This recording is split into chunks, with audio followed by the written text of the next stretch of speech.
Hola, buenas tardes.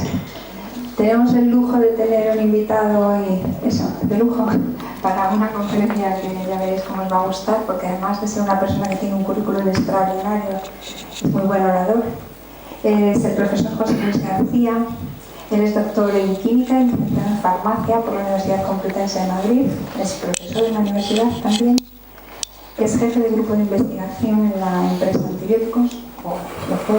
En la actualidad es profesor de investigación en el Centro de Investigaciones Biológicas del CSIC y es líder del grupo de biotecnología ambiental. Él ha desempeñado varios cargos como gestor de política científica en la Comisión Interministerial de Ciencia y Tecnología, también como subdirector general de investigación en el CSIC y como asesor en distintos ministerios. Ha sido presidente de la Sociedad Española de Biotecnología y actualmente es el representante nacional del programa IDEAS, del 7º programa marco. Su experiencia en investigador se centra en diversos aspectos de los campos de la bioquímica, la genómica y la biotecnología y tiene más de 200 publicaciones en revistas científicas y patentes. Ha fundado 2 empresas dedicadas al análisis genómico y al diagnóstico genético y bueno, ¿qué más podemos pedirle? Él nos va a hablar de los avances tecnológicos en las técnicas de secuenciación de los DNA, los ácidos nucleicos, de cómo esa tecnología, esos avances tecnológicos van a facilitar pues, desde el diagnóstico hasta el tratamiento de muchas enfermedades. No contamos más porque le vamos a dar paso ya directamente. Yo sugeriría casi que os vinierais más cerca si queréis. Estamos un poquito hoy, supongo que está la gente ya de compras navideñas o hubo en el tráfico y la lluvia y quizás estamos mejor más juntos, ¿no? Pero bueno, como queráis. Muchas gracias y adelante, José Luis.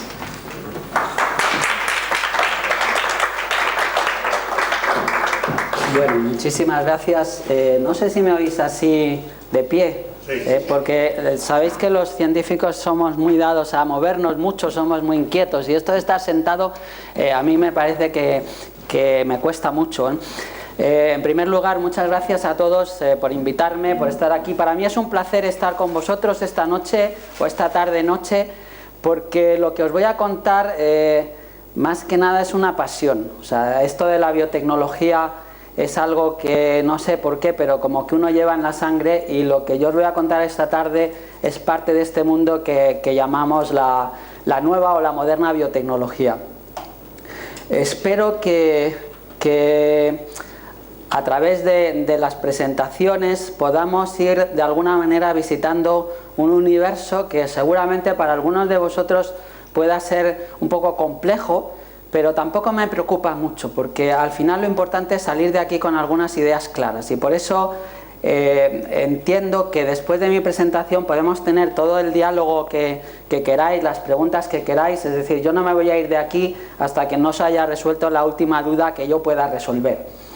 En este sentido, pues os pido disculpas si en algún momento la terminología que yo uso puede no ser la adecuada y os perdéis un poco, pero como os digo, la idea de esta presentación es que veáis cuál es el universo que nos espera a mucho menos corto plazo de lo que nos podemos imaginar, siempre y cuando nuestras autoridades sanitarias pongan dinero, que esto ya lo veo yo un poco más difícil, pero que es un universo real, que no depende tanto de la ciencia, sino que depende bastante más de que podamos implementar una serie de medidas en salud que dependen en cierta medida de la disponibilidad económica que tengamos.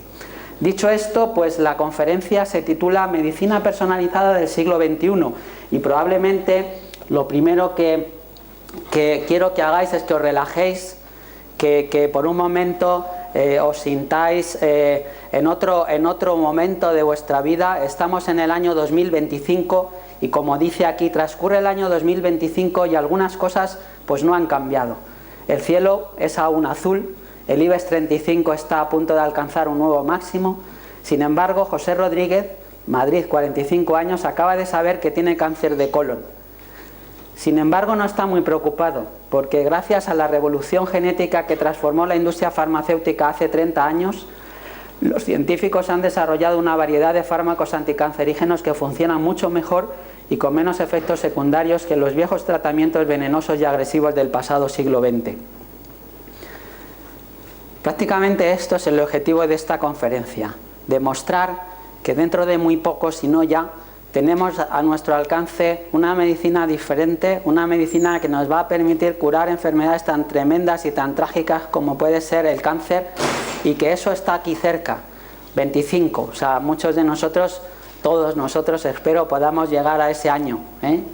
Bien, dicho esto, lo primero que vamos a intentar saber o recoger hoy aquí es ¿qué es la medicina personalizada? Claro, es la primera pregunta que todo el mundo se hace. ¿Qué es la medicina personalizada? Yo diría, ¿por qué a algunas personas les sienta mal un medicamento y a otras no? ¿Quién de nosotros no ha tomado un medicamento y ha dicho, ojo, pues qué mal me ha sentado esto que me he tomado? Si a fulanito de tal le ha sentado fenomenal, ¿y por qué a mí me sienta tan mal, no? ¿Son todas las personas igualmente propensas a tener determinadas enfermedades?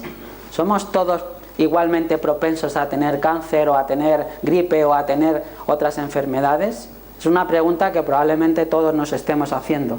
¿Se deben tratar de la misma manera enfermedades aparentemente idénticas? Alguien diría, pues sí, pues yo diré no. Y os voy a demostrar por qué.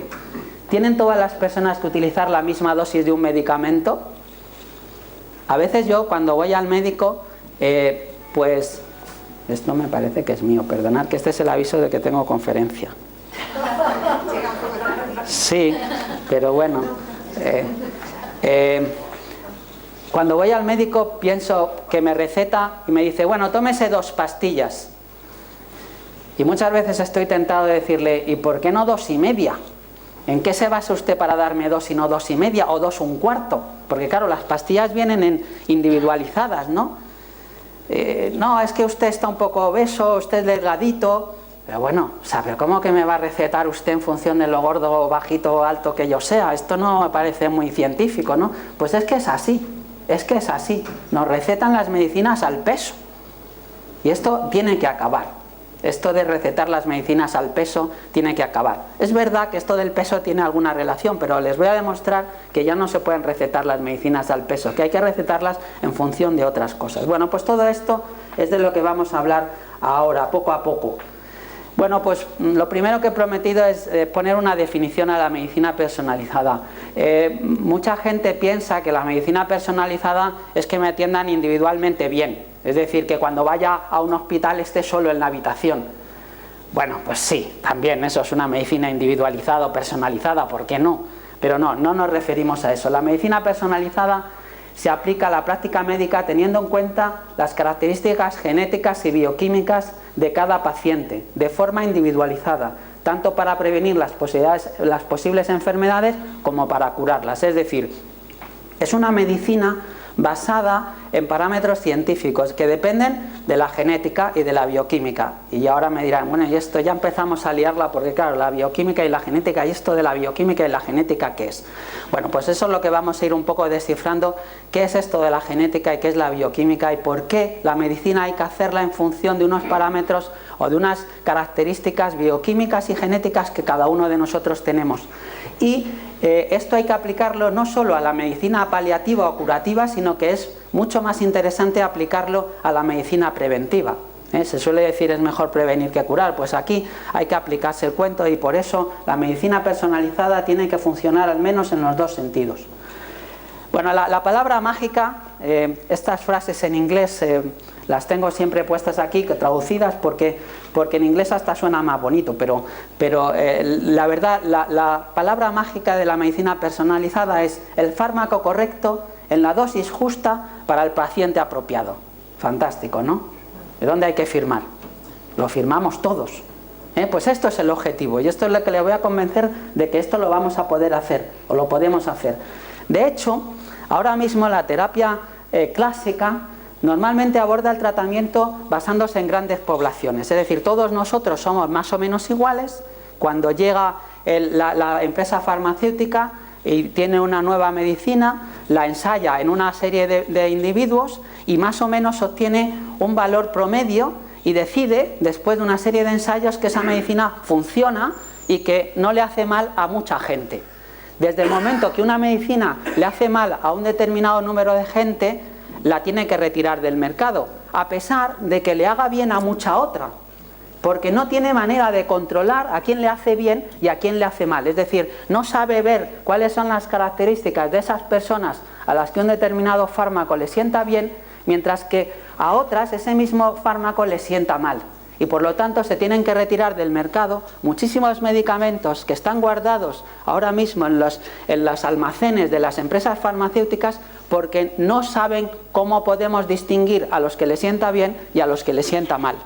Y esto realmente es un gasto farmacéutico terrible, y hay montones de muy buenos medicamentos guardados ahora mismo en los almacenes por esta cuestión.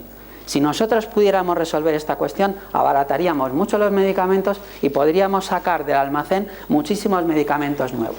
Sin embargo, la terapia basada en la genética, como dice aquí, permite aplicar el tratamiento en subpoblaciones. Nos permitiría distinguir: los de la izquierda les va a sentar bien, a los de la derecha les va a sentar mal.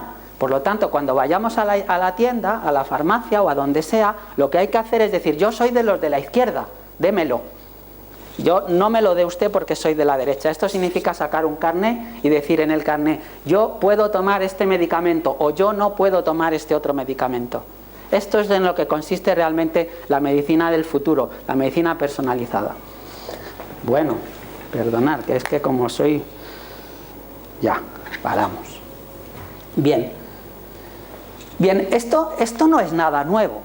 Habitualmente tenemos a pensar: oye, esto se acaba de descubrir. Pues no, este señor que ven aquí, que se llamaba Archibald Garrod, fijaros cuándo nació, vamos, en el siglo XIX, que ya es decir, y vivió a principios del siglo XX. Pues este señor empezó a estudiar una enfermedad que a lo mejor a alguno le suena porque tiene cierta incidencia, que es la alcaptonuria, es una enfermedad metabólica, y escribió allá por el año 1902, esto se ve aquí abajo, no sé si se ve bien desde ahí, en el año 1902 publicó un trabajo científico que hablaba sobre la incidencia de la alcaptonuria en la población, y ya empezó a hablar, es un estudio de la individualidad química. ¿Por qué? Porque la bioquímica por entonces no existía. La bioquímica es cuando la química se convirtió en la química de la biología, y entonces por entonces se hablaba de la química. Pero fijaros, este hombre ya entendía que la alcaptonuria dependía de propiedades químicas del individuo, que ahora diríamos propiedades bioquímicas. Y esto en el año 1902, o sea, a principios del siglo XX. Mucho más. Este hombre decía, de alguna manera, que todas las reacciones adversas que teníamos al ingerir medicamentos eran propiciadas por esa especialización química o esa individualidad química. O sea, que ya estaba diciendo lo mismo que yo estoy diciendo ahora. Más de 100 años después se sabía a principios del siglo XX. Y alguien dirá: ¿y entonces cómo es que no hemos avanzado? Bueno, pues porque las cosas no avanzan todo lo rápido que uno quiere. Incluso, este es otro trabajo un poquito posterior, del año 1931, que decía: la predisposición a enfermar no es otra cosa que la individualidad bioquímica. Ya en el año 31 ya se hablaba de bioquímica, y entonces decía que todos somos más o menos propensos a enfermar dependiendo de nuestra propia bioquímica, de nuestra propia naturaleza. Y decía también: la enfermedad solo puede ser estudiada adecuadamente a la luz de la susceptibilidad genética individual, que en definitiva descansa en la individualidad bioquímica. Pues yo me voy, porque ya lo ha dicho todo este señor. Estamos en el año 1931, 90 años atrás, prácticamente 80 años atrás. Entonces, lo que quiero con esto decir es que la medicina, o los biólogos, o los químicos, o los farmacéuticos, ya teníamos desde entonces el concepto de que las medicinas había que personalizarlas, que las enfermedades eran algo personal. Ya se hablaba de bioquímica y de genética, porque claro, la genética ya en el año 31 existía como tal definición. Bien, simplemente había cosas que conocíamos. Aquí tengo algunos ejemplos. Por ejemplo, este señor Snyder en el año 32 estudiaba, por ejemplo, la falta de respuesta al sabor de un compuesto químico, y descubrió que esta falta de respuesta al sabor, es decir, algunas personas no sensaban el sabor de este compuesto, no éramos capaces o no eran capaces de sentir el amargo o el dulce de este compuesto, y esto era debido a algo que llamaban un carácter mendeliano autosómico recesivo. Ahora os explicaré un poco qué significa esto. Es decir, estaba basado en la genética del individuo. Unas personas sensaban y otras personas no. Pero fijaros, en la Segunda Guerra Mundial, por ejemplo, los soldados negros americanos sufrían hemólisis, que es una rotura de los glóbulos rojos, por un antimalárico. Cuando estaban combatiendo en las zonas del Pacífico les daban antimaláricos y claro, era peor el remedio que la enfermedad porque se morían con el antimalárico, pero solo los negros. Y decían, bueno, ¿y por qué solo los negros? Bueno, pues se descubrió que les faltaba una enzima, no voy a entrar en detalles, les faltaba una proteína a los negros. Uno diría, ¿y son iguales? Pues no son iguales. Voy a empezar a decir algo que ya estoy tentado a decir, es que no somos iguales. Ninguno de nosotros somos iguales. Nos han engañado siempre. Todos somos mutantes. Menos yo que soy la referencia. Pero todos somos mutantes. Hasta la referencia es mutante, porque no existe una referencia. Las especies son un continuo de mutantes.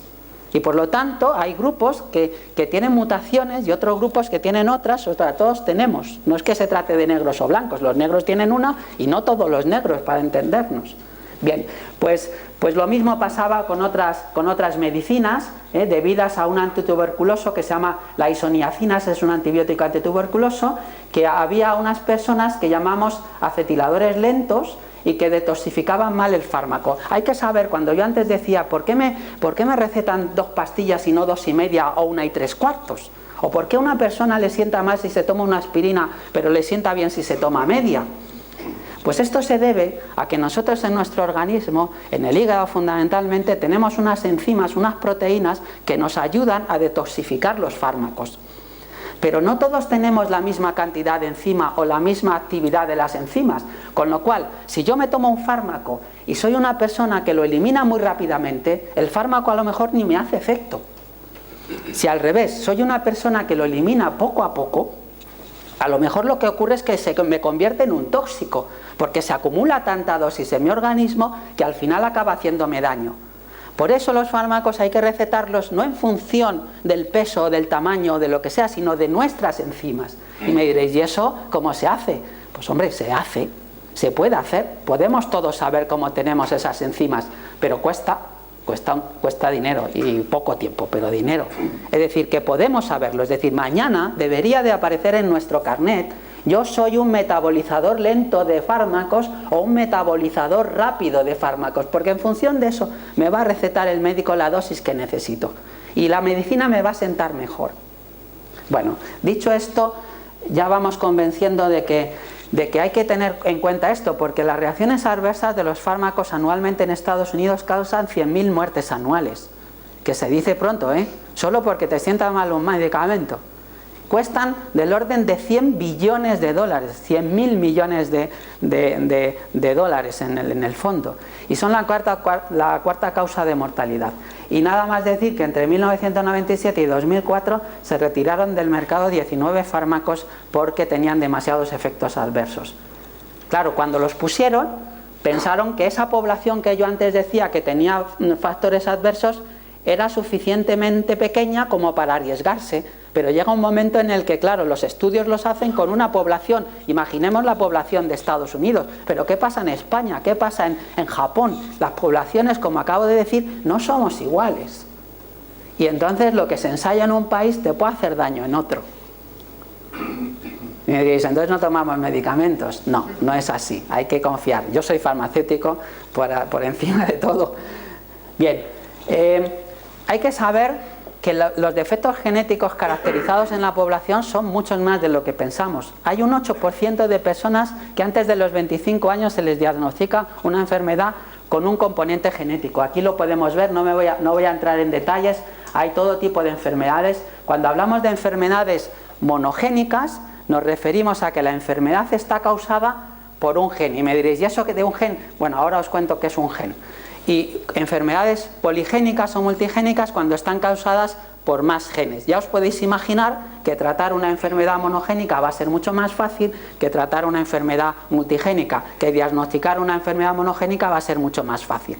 Pero bueno, que sepamos que hay muchas enfermedades. Lo que tenemos que también saber es que todas las enfermedades tienen un componente genético, todas las enfermedades, unas más y otras menos. Tienen 2 componentes, un componente genético y un componente ambiental. ¿Esto qué quiere decir? Pues algo muy claro y que ya quiero ponerlo encima de la mesa. Cuando yo tengo un problema genético, no necesariamente significa que ese problema genético se va a manifestar. Va a depender en gran medida del componente ambiental. Y al revés, cuando hay un problema ambiental, el que se manifieste una enfermedad o no va a depender de mi base genética también. Entonces se tiene que dar una coincidencia de los dos para que a veces surja la enfermedad. ¿Y eso qué significa? No fuméis. No fuméis, porque estáis incrementando el factor ambiental, y cuanto podáis disminuir el factor ambiental, las componentes genéticas que tenéis encima van a ser menos, digamos, propiciadoras de la enfermedad. Por eso decimos continuamente, no fuméis, hacer una vida saludable, cuidar tal, cuidar cual, porque todo lo que hagamos en contra del medio del ambiente nos va a perjudicar al final en la salud. Pero es verdad que ya llevamos en nuestros genes codificado esa parte responsable de la enfermedad, y no todas las personas, y no todos tenemos la misma propensión. No sé si este concepto va quedando más o menos claro, porque es el argumento fundamental de la medicina personalizada. Bien, la diversidad. Vamos a empezar, ya os he introducido de hecho en la diversidad. Bueno, yo creo que todo el mundo asume que esto no son lo mismo. Esto es un virus, una bacteria, un hongo, una planta, un perrito, y aquí pues tenemos un orangután y una persona. Pues hombre, sí, casi nos parecemos más, ¿no? Pero a estos no nos parecemos nada. O sea, hay una diversidad y todos son seres vivos, todos tienen genética, todos tienen genes, todos tienen genomas. ¿Qué pasa con los seres humanos? Pues hombre, todo el mundo sabe que esto es una mujer y esto es un hombre, vamos, no hay que ser muy listo para diferenciarlo, ¿eh? Y por lo tanto vamos a tener un componente genético diferente, ¿eh? ¿Cuál es ese componente genético diferente? Pues los hombres tenemos cromosoma Y y las mujeres no tienen cromosoma Y, pues ya tenemos una diferencia. Y todos estos son diversos. Los únicos que pueden ser desde el punto de vista genético iguales son los gemelos univitelinos. Son los que tienen de verdad el mismo genoma.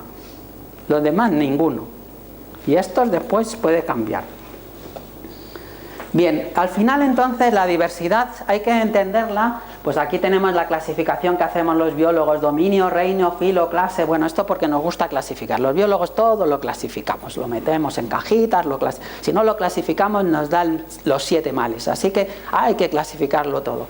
Pero bueno, al final lo importante es que tenemos que hablar de individuos. Somos individuos y como tal nos tiene que tratar la medicina, porque no vale tratarnos como una población, como una especie siquiera, porque hay que tratar al individuo. Bien, vamos a empezar a hablar de esto, que aquí veis toda una serie de palabras que tienen que ver con la genética. Si alguno ya sabe esto, pues se puede marchar ahora, porque entonces ya sabe todo lo que le puedo contar y más de lo que le puedo contar. Aquí hay multitud, se llevaría horas a comentar cada una de estas palabras que hay aquí. Pero bueno, en el fondo el palabra maestro es genética. Vamos a hablar un poco de genética, ya que estamos hablando de genética. Bueno, el padre de la genética es don Gregorio Mendel, que seguramente muchos de vosotros, como yo, hemos estudiado lo de los guisantes. No sé si os acordáis, los famosos guisantes lisos, rugosos, verdes, amarillos y otra serie de cosas. Lo que nos venía a decir Mendel es que había algo en los seres vivos que hacía que no fueran iguales y que se podían combinar, y que eso, que llamaba, digamos, la herencia genética, pues era algo que arrastraba a cada individuo en función de una serie de parámetros. Entonces él no sabía todavía nada del ADN y esas cosas que ahora hablaremos, pero él sabía que había factores en los individuos que se podían combinar. Algo que era muy evidente, porque nosotros sabíamos que una persona que tiene los ojos negros y otra tiene las azules, pues si se casan y tienen hijos, pues una puede tener ojos negros y otra azules o mezclados. En el fondo eso ya lo sabíamos, pero Mendel le puso, con todas estas tablas y todos estos estudios, puso matemáticas a esto y lo intentó racionalizar. Y este es el padre de la genética. Pero los verdaderos, digamos, la verdadera revolución surge casi 2 años antes de que yo naciera. Yo por eso digo que he nacido con la era del ADN, cuando estos dos señores que hay aquí, Watson y Crick, descubren la estructura del ADN con esta publicación tan cortita, fíjense. O sea, en apenas una página describen el experimento probablemente más importante, o uno de los más importantes de la humanidad. En una sola página. Esto les valió el premio Nobel. ¿Se puede ser más breve? Pues es que yo creo que no, pero efectivamente descubrieron la estructura de la doble hélice, que es esta ni más ni menos, que es el ADN o el DNA, según se diga en español o en inglés. ¿Cómo es el ADN? Vamos a ver un poco qué es el ADN. Aquí he puesto algo un poco trivial, pero que yo creo que nos sirve para entenderlo. Y esto lo pueden practicar en casa. Es una fila de pinzas de colores. Tenemos 4 colores, que son los 4 elementos que configuran el ADN. La A, la G, la C y la T. Son 4 elementos químicos, 4 fórmulas químicas. No voy a entrar en esto. Simplemente que sepamos como si fueran perlas en un rosario o pinzas. Esta sería la doble hélice.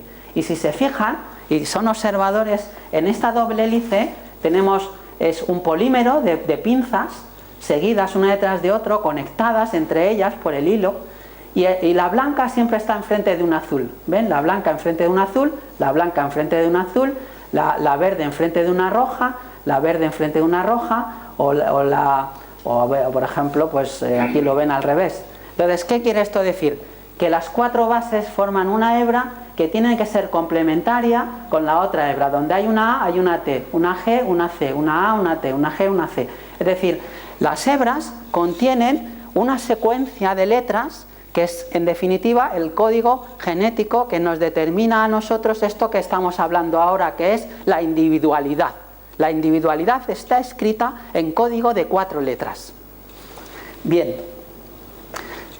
En el fondo, esto es lo que nosotros cuando trabajamos con la genética vemos. Me dirán, pues vaya rollo, esto no hay quien lo lea. Pues yo sí lo leo, yo estoy viendo ahí los genes. Yo veo los genes, veo las proteínas, veo cosas que ustedes no ven porque no están acostumbrados a verlo, pero esto es como un libro de español para mí, y yo leo ahí, y ahí lo que estoy viendo yo es que hay una secuencia dentro, que es esta, que es un trocito de esa secuencia como si fuera una frase, y esa frase es lo que denominamos un gen.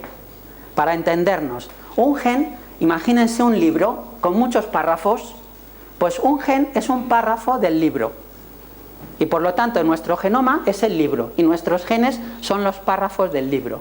Forma más fácil de entender lo que es un gen, nada. ¿Y qué sería entonces cuando se cruzan 2 individuos? Pues que cambian páginas, que en lugar de ser un libro de esto fuera de hojas y pudiéramos pasar unas hojas a otro libro.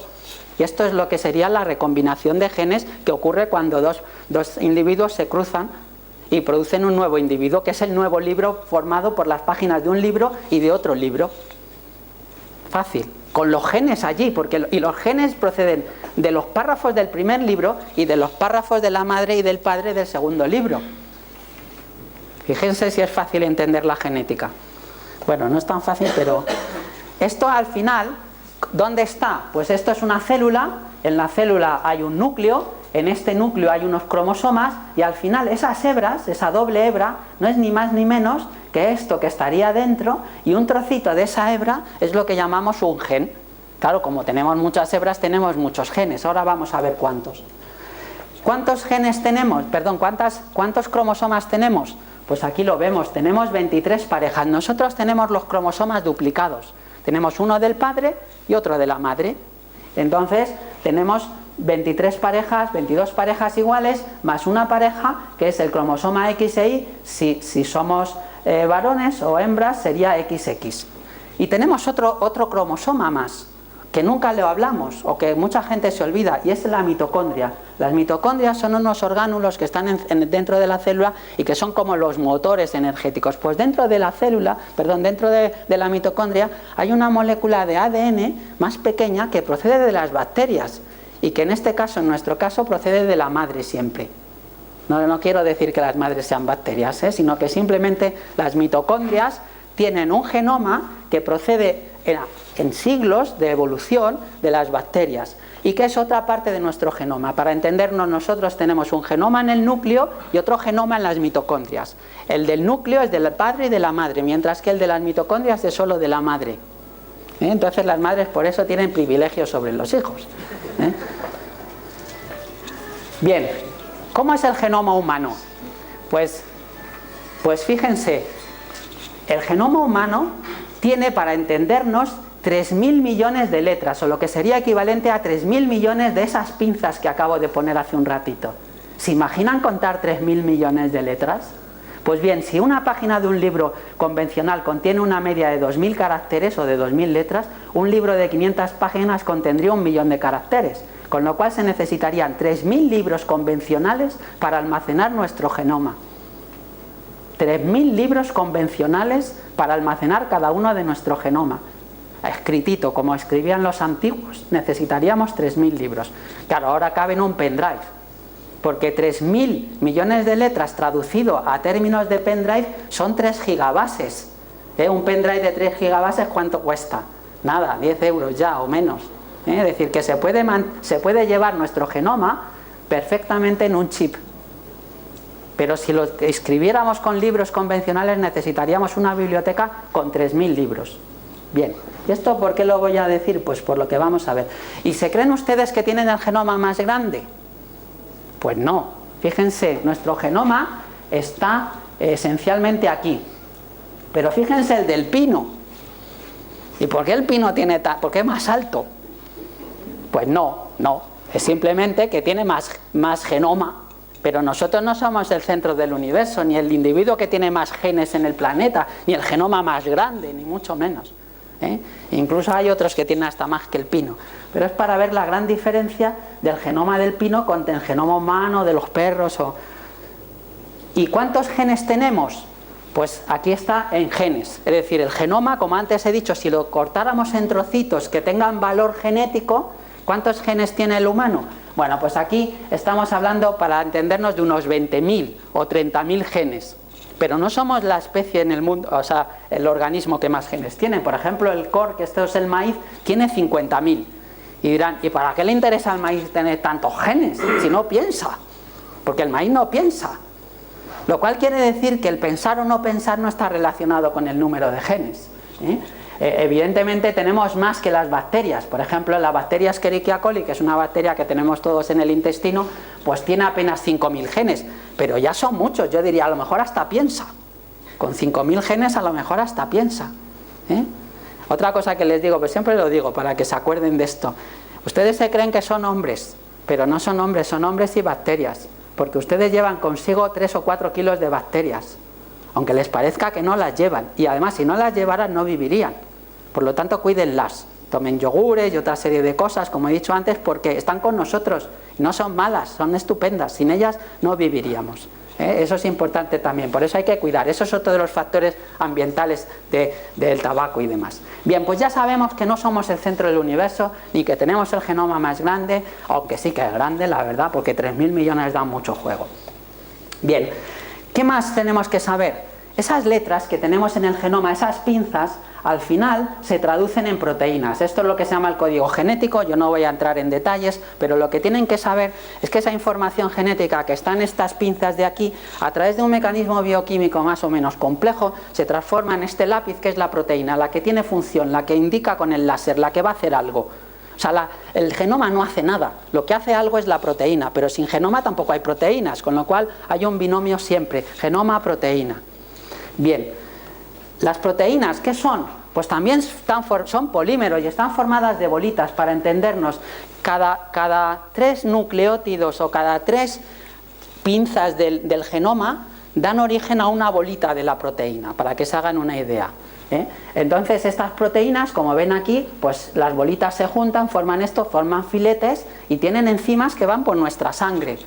Esto sale de algún sitio. En definitiva, todas las proteínas que nosotros tenemos en el organismo vienen codificadas por las pinzas, por el ADN, y por lo tanto hay una relación unívoca. Bien, ¿y esto DNA se puede tocar? Alguien a veces me pregunta, ¿y cómo es el DNA? ¿Qué pinta tiene? O sea, ¿cómo es ese polímero? Pues aquí lo ven. Aquí ven un tubo donde el ADN es una molécula muy soluble en agua. Se disuelve muy bien, pero si se le pone un poquito de alcohol, del alcohol que tenemos todos en casa, precipita y se convierte en esto que ven aquí, que es blanco. Se puede coger con un... Esto ya yo les haría un experimento en casa para sus chicos, porque se puede hacer en casa con muchísima facilidad. Incluso DNA humano, no se crean que también. Entonces, es algo que se toca, que es físico, o sea, que se puede ver, se puede tener en las manos. Hay ahora mucha gente que se empeña en tener un poquito de su DNA, Y nosotros se lo sacamos, se lo guardamos en un tubito y lo lleva como un amuleto. Bueno, no sé si vale para algo, pero ahí está. Hombre, sí vale para algo, sí vale, porque es nuestro identificador genético. Esto ahora mismo se utiliza mucho cuando hay grandes accidentes que no nos pasen, pues podemos saber si el que estaba en el accidente era algún familiar o no en función de eso. O sea que sí que vale para detectar criminales. Si a alguno le gustan las series estas de los CSIs y demás, es lo que ven. Trabajan con esto y en estos tubos. Fíjense en la serie que ya verán los tubos y el ADN. Bien, ¿qué más? Bueno, pues el ADN nosotros luego lo tenemos que, esas hebras las tenemos que decodificar y sabemos leerlas. Entonces, esto no les voy a decir, pero esta es la forma en que nosotros leemos las letras. Fíjense qué fácil es leer ADN. No les voy a explicar cómo es esto, pero solo vamos a leer un trocito de letras. Esta es la columna de las A's, las G's, las T's y las T's. Vamos pasando por aquí. Entonces leemos CC, G, C, TT, C, A, G, A, TT. ¿Ven cómo se lee el genoma? Sabemos leer el genoma. Hemos conseguido que las pinzas se hagan visibles y estas son las pinzas separadas. Ahora, va que en este caso las tenemos todas en negro, pero antes también las tenemos en colores. Ahora se las enseñaré las pinzas en colores. Pero fíjense, para saber 200 letras, en el año 1982, que es cuando yo empecé a trabajar en esto, tardábamos una semana en conocer el código de 200 letras, de 200 pinzas. ¿Cuántas pinzas he dicho que tiene el genoma humano? Hagan un cálculo rápido de cuántas semanas se necesitaría para decodificar el genoma. No llegamos a tiempo. No llegaríamos a tiempo, ¿verdad? Ni con todos los chinos del mundo trabajando, ni con todo el planeta trabajando, ni con todo el mundo trabajando. Por eso, el señor Watson, el que he enseñado antes, que estaba ya un poco ya más mayor, porque fijaros en el 53, cuando hablo yo del 85 ya, pues ya tenía sus añitos, dijo, vamos a secuenciar el genoma humano. Y algunos jóvenes como yo decíamos, este señor está ya un poco mayor, está un poco más para allá, porque vamos, yo me paso aquí las semanas trabajando y además a veces ni en una semana, o sea, a veces se te rompía la estructura y te quedabas sin nada, vamos, te ibas a casa desmayado. Y entonces dijimos, está un poco mayor. Pues no, señor, el señor mayor era un premio Nobel. Hizo que Estados Unidos y otra parte del mundo se pusieran de acuerdo para desarrollar tecnología y poder secuenciar el genoma humano. Y entonces, pues esto empezó con unos señores como estos, que fueron premios Nobel, Fred Sanger y Walter. En el año 1977 fueron capaces de secuenciar 5.000 letras. Y esto les costó 2 o 3 años. Pero bueno, ya pusieron las primeras piedrecitas, ¿no? Y en esto pues apareció lo que se llaman los secuenciadores automáticos.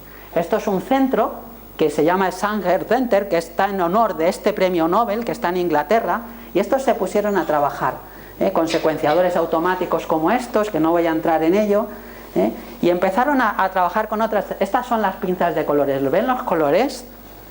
Se ven ahí, estamos leyendo nuestro genoma, podría ser su genoma o el mío, este es el mío, pero es así, estamos decodificando las pinzas de colores en letras y esto es como leemos ahora. Y en el año 2001 se publicó el primer genoma humano. Del 82, 85 al 1001, ¿cuántos años van? 15. ¿Y cuánto tardábamos en secuenciar el genoma humano en el año 82-85? Vamos, miles de años. ¿Qué ocurrió? Que la tecnología se puso a trabajar, el Silicon Valley, porque estos del Silicon Valley se pusieron a trabajar y desarrollaron esto. ¿Saben cuánto costó hacer el primer genoma humano? ¿Cuántas bases teníamos? ¿Cuántas letras teníamos? 3.000 millones. Pues costó 3.000 millones de dólares hacer el primer genoma. Es decir, a $1 la pinza. ¿Se imaginan ustedes que alguien pudiera hacer algo con esto? Es decir, ¿podríamos secuenciar varios de nuestros genomas a 3.000 millones el kilo de genoma? Pues bien, volvieron a plantearse un reto. ¿Por qué no hacemos que el genoma se pueda secuenciar por 1.000 euros? O por $1.000, mejor dicho, porque esto todo va en dólares. Y se pusieron y lo consiguieron. Y hoy en día es posible secuenciar el genoma por unos pocos miles de dólares. Bien, ¿para qué se nos sirve esto? Ahora les enseñaré. Pues digamos que la enfermedad, el componente genético, nos permite localizarlo, estudiar el gen, establecer un diagnóstico, hacer medicina preventiva o hacer farmacogenética o farmacogenómica, desarrollar terapias génicas y en función de este gen desarrollar también la terapia farmacológica. Y esto, conjunto tan simple, es lo que ha servido o lo que nos sirve el que ahora tengamos el genoma humano, que es para mí el mayor descubrimiento que ha hecho la humanidad por siempre, porque es conocer nuestra identidad. Muchos más descubrimientos no sé si podremos hacer. O sea, si tenemos alma y podemos descubrir el alma, ya me callo, pero a partir de eso tenemos la identidad genética como el tope. Estos aparatitos que hay aquí, fíjense lo que pueden dar de sí. Son capaces de secuenciar 600, empezamos a hablar en unos números extraños, 600 gigabases. ¿Cuántas gigabases he dicho que tenía el genoma humano? 3. Pues con un solo aparatito de estos se pueden secuenciar 600 gigabases. Si dividimos, ¿cuántos genomas salen? 200. Por apenas $10.000. Luego, si es posible, vamos, tan posible es que dentro de nada, por unos pocos dólares, se podrá secuenciar el genoma de todos ustedes. Si quieren, que ahora entraremos en eso. Ahí acabaré mi conferencia, si quieren. Y esta es la pregunta del millón, si quieren. ¿Y por qué no van a querer? Pues ya me lo van a decir ustedes, ¿por qué no van a querer? Bien, ¿por qué somos diferentes? ¿Qué son las mutaciones? Yo he dicho antes que todos somos mutantes, y yo soy el primer mutante. Bueno, no, yo soy la referencia, porque si no, no estaría aquí arriba. Yo soy la referente. Todos los demás son mutantes con respecto a mí. Bueno, dicho esto, nosotros hablamos de mutaciones simples, olvídense de esto. Imaginemos un individuo que tiene sus pinzas de colores ordenadas de esta manera. Cuando lo comparamos con nuestro individuo, vemos que son casi iguales. Vamos leyendo A, C, T, G, A, C. Yo me he pasado, no se lo pueden imaginar, pero muchas horas y años de mi vida leyendo letritas de estas. Parecía tonto, o sea, porque estábamos en el laboratorio leyendo y apuntando cuando no había ordenadores. Bien, pues aquí tenemos una mutación. Este individuo 1 tiene una T y en la misma posición este individuo tiene una A. Este tiene una C y aquí hay una G. Esto es lo que se llama un mutante. Quiere decir que en el código de pinzas de colores, alguna pinza ha cambiado de color en la posición en la que otro individuo tiene otro color. Simplemente eso. Eso es lo que se llama un mutante. Que esa mutación tenga alguna relevancia o no, dependerá de dónde esté la mutación y cómo se interprete la mutación. En definitiva, cómo esa mutación altere a lo que yo he llamado antes el DNA y la proteína. Es decir, si esa mutación hace que mi láser no se encienda, pues tengo un problema. Si esa mutación no importa y mi láser se enciende, a lo mejor no pasa nada. Es decir, las mutaciones pueden tener relevancia o no tener relevancia. ¿Queda claro también este concepto? Todos tenemos mutaciones, pero algunas mutaciones que tenemos no tienen relevancia. Bien, bueno, pues volvamos a lo mismo. También tenemos dos copias. Es como un seguro. Cuando uno tiene algo importante, ¿qué hace? Lo copia para no perderlo. Pues nosotros tenemos dos copias de cada gen. Uno que procede de la madre y otro que procede del padre. Esto es lo que nosotros llamamos los alelos.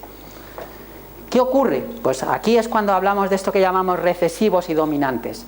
Si tenemos, por ejemplo, aquí tenemos dos alelos que tienen una mutación idéntica, R grande y R grande, y otra mutación aquí idéntica, R pequeña y R pequeña. Estos se llaman individuos homocigóticos porque tienen la misma mutación en el gen de la madre y en el gen del padre. Pero este que tenemos aquí, si se fijan, tiene una R grande y una R pequeña. Es decir, en los dos alelos tiene una mutación diferente. ¿Qué quiere decir esto? Pues quiere decir que si tenemos una mutación que es prevalente sobre la otra y esta es la que causa la enfermedad, pues de alguna manera cuando esta esté individual, o sea, en un sistema R grande, R pequeña, va a ser causante de la enfermedad. Sin embargo, por ejemplo, si tuviéramos que esta mutación es recesiva, hasta que no esté la R pequeña en forma de homocigoto, no tendríamos la enfermedad. Lo explicamos un poco más fácil. Aquí lo podemos ver. Un padre que no está afectado porque tiene R grande y R pequeña. Y una madre que no está afectada porque tiene R grande y R pequeña.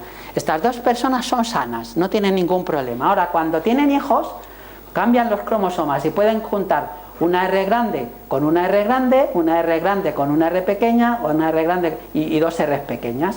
Y entonces, si el gen es recesivo, solamente se va a manifestar en el individuo al que le han caído las dos R pequeñas.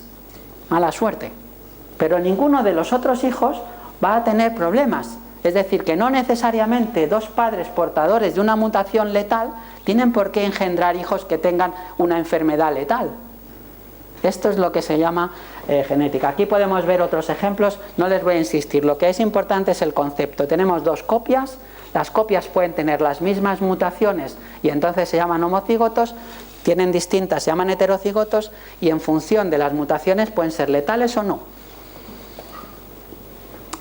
¿Cómo afecta esto a los fármacos? Porque esta es la idea de la conferencia. Imaginemos dos pacientes y estas son mutaciones que tienen en sus genes, y si vemos aquí, estos tienen una mutación diferente en algunas posiciones que son las rojas. Cuando a estos dos individuos nosotros les damos un medicamento, resulta que al de aquí arriba no le afecta, mientras que al de aquí abajo sí le afecta. Conclusión: nosotros, si conocemos cuáles son las mutaciones que tienen estos dos, podemos saber que las mutaciones rojas son las que afectan al medicamento. Con lo cual, todos aquellos que tengan las mutaciones rojas, conclusión, no le demos el medicamento. Es decir, si estos individuos de aquí tienen las mutaciones rojas y sabemos que las mutaciones rojas les afectan al medicamento, no les podemos dar el medicamento. Mientras que si estos de aquí no tienen las mutaciones rojas, vamos a saber que no les va a afectar el medicamento. Empezamos ya a entender por qué se puede saber si el medicamento nos afecta o no nos afecta. Bien, ¿cuáles son los efectos de la dosis? ¿Por qué la dosis? Pues ya lo decía antes. Aproximadamente el 20 al 25% de los fármacos de uso clínico se metabolizan al menos en parte por una enzima que se llama citocromo. No tiene mucho que ver, pero es una enzima que tenemos fundamentalmente en el hígado y en otras partes. Entonces, las diferencias entre los citocromos que tengamos, unos individuos u otros, va a afectar a que metabolicemos mejor o no una droga. Entonces, ahora mismo, esto ya es para nota, pero me tienen que creer que nosotros tenemos aquí codificados todos los citocromos de un individuo, y en función de estos colorines que hay aquí, podemos saber qué individuos tienen afectados unos citocromos u otros. Ahora mismo las empresas farmacéuticas tienen, cuando hacen los test clínicos con todos los individuos, que son los conejillos de indias, claro, de los fármacos, les hacen estos test y van viendo cómo son la respuesta del individuo en función de sus citocromos. Y ahora mismo el organismo americano del medicamento, para entendernos, nuestro Ministerio de Sanidad, tiene una página web donde recomienda qué medicamentos se le pueden dar a qué personas en función de los citocromos que tengan mutados. Esto es otra vez medicina personalizada. ¿Y ustedes saben cuáles son sus citocromos? No. ¿Y por qué no lo saben? Porque no nos lo hacen. Porque esto está en el mercado. Quiero esto decir que estamos hablando de realidades, no de ciencia ficción. Bueno, la medicina personalizada curativa. Voy a ir un poquito más rápido porque así me hacen más preguntas. Ahora mismo hay una serie de fármacos que están en el mercado y se los pongo aquí para que los vean, espero que ninguno los esté tomando, porque entonces tenemos un problema, y es que alguien tiene cáncer. Pero estos medicamentos que están aquí, para el cáncer de piel, por ejemplo, vienen acompañados de un diagnóstico. ¿Qué significa esto? Que el médico ahora sí, con estos medicamentos, cuando uno tiene cáncer de piel, este medicamento que hay allí no se lo dan a menos que le haga un diagnóstico genético, y le tiene que encontrar una mutación positiva en el individuo. Si no tiene esa mutación, no se lo dan. Luego les explicaré por qué se hace esto. Bueno, lo primero es razonable, y es porque si no la tiene no le va a hacer efecto. Pero les explicaré por qué, porque el mundo no se mueve de esta manera tan altruista. Ahora les explicaré por qué. Otro ejemplo parecido, que con melanomas metastásicos, que este es un medicamento de Glaxo, que tienen aquí el kit de mutaciones. Esto lo fabrica una compañía y esto otra. Como ven, se ponen de acuerdo, y una fabrica el diagnóstico y la otra fabrica el medicamento. Más cáncer de mama, que esto es un cáncer, por desgracia, más abundante. Los cánceres de mama que tienen que ver con este gen, que son positivos para este gen, le pueden recetar el Herceptin. Si no son positivos, no te lo recetan. ¿Esto qué quiere decir? Que no todos los cánceres de mama son iguales. Antes todo el mundo decía, cáncer de mama. Pues no, la ventaja que tenemos ahora es que se pueden tratar de forma individualizada si te hacen la genética. Otro más, que es cáncer de pulmón. Muchos de estos son por ejemplo, otro tipo de cáncer colorectal. Todos estos medicamentos que ya están en el mercado no te los recetan si no tienes la prueba diagnóstica. Y la pregunta es ¿por qué? Antes decía, ¿y por qué? Pues muy sencillo. ¿Saben cuánto cuesta un tratamiento? $70.000, $56.000, $80.000. ¿Y cuánto cuesta una prueba genética? $150. Vamos, por $150 se ahorran 70.000 si no tienes la mutación. ¿No? Parece lógico. O sea que al final han hecho el diagnóstico porque así se ahorra mucho dinero las aseguradoras. ¿Para qué te van a dar primero? A ver, yo tengo que ser serio. ¿Para qué te van a dar un medicamento que no te vale para nada? Pero lo cierto es que en el fondo, además de que es carísimo, si con 100 euros o $100 resuelvo el problema y sé si te va a valer o no te va a valer, ¿por qué no te lo voy a hacer? Me ahorro un montón, nos ahorramos todos para otras cosas. Esto es medicina personalizada. Bien, ahora mismo se está estudiando a nivel internacional, España está trabajando, de hecho han salido mis colegas en el periódico y esas cosas, se están intentando analizar mediante las técnicas de secuenciación de genomas enteros, porque ya no vale 3.000 millones de euros un genoma, ya vale del orden de 10.000 euros, que sigue siendo mucho, pero vamos, es algo más razonable. Se están analizando 50 tipos de cáncer y subtipos de tumores en todo el mundo con la idea de buscar cuáles son esos marcadores genéticos de todos los cánceres más predominantes en el planeta. Estamos avanzando a una velocidad de vértigo, ya son miles y miles los genomas humanos secuenciados. Y eso pasó en el 2000, estamos en el 2013, o sea, avanzamos en exponencial. Bueno, el diagnóstico, ¿cómo podemos hacer diagnóstico? Pues por ejemplo, aquí tenemos un caso concreto que es típico, errores congénitos del metabolismo. Bueno, pues se pueden hacer varios tipos de diagnósticos. Se pueden analizar los metabolitos, las sustancias, se puede confirmar, como antes yo decía, la proteína y se puede confirmar cuál es la mutación genética. En el fondo aquí tenemos el principio de la genética y la bioquímica. Lo que nos decía Archibald Garrott al principio de la charla, que cada uno es su bioquímica, que es esta parte de aquí, su genética están correlacionadas. Y hoy en día podemos hacer los 3 tipos de diagnósticos para tener cerrado el tratamiento de cada persona. Habitualmente ahora mismo se quedan casi como por aquí. Que esto es como se queda uno. Aquí se llega a veces y aquí, desgraciadamente, no mucho. Bueno, también se puede hacer medicina preventiva. Aquí les explico un caso concreto que es muy abundante, por desgracia, que es la degeneración macular asociada a la edad de MAE. Esto ya sí que pueden conocer ustedes personas que lo tengan porque es más abundante. Entonces existe un kit de análisis de predisposición genética. Es decir, podemos ver qué marcadores genéticos tiene una persona y cómo le predispone a tener esa enfermedad. Y me dirán, ¿y esto para qué sirve? Pues para algo muy sencillo. Esa persona que tiene predisposición se tiene que cuidar. Digo yo que más, tiene que ir más al oftalmólogo y va a conseguir que en lugar de tener la enfermedad a los 60 años, la tenga a los 75 o a los 80, cuando a lo mejor ya se ha muerto. Y ya entonces, pues mira qué bien, por lo menos no tengo la enfermedad. Esto parece así, pero es así de evidente. Es decir, cuanto más podamos retrasar una enfermedad sabiendo que podemos padecerla, pues mucho mejor. Ahora, ¿queremos saber? Vuelvo otra vez a decir esto, ¿queremos saber? ¿Para qué sirve también?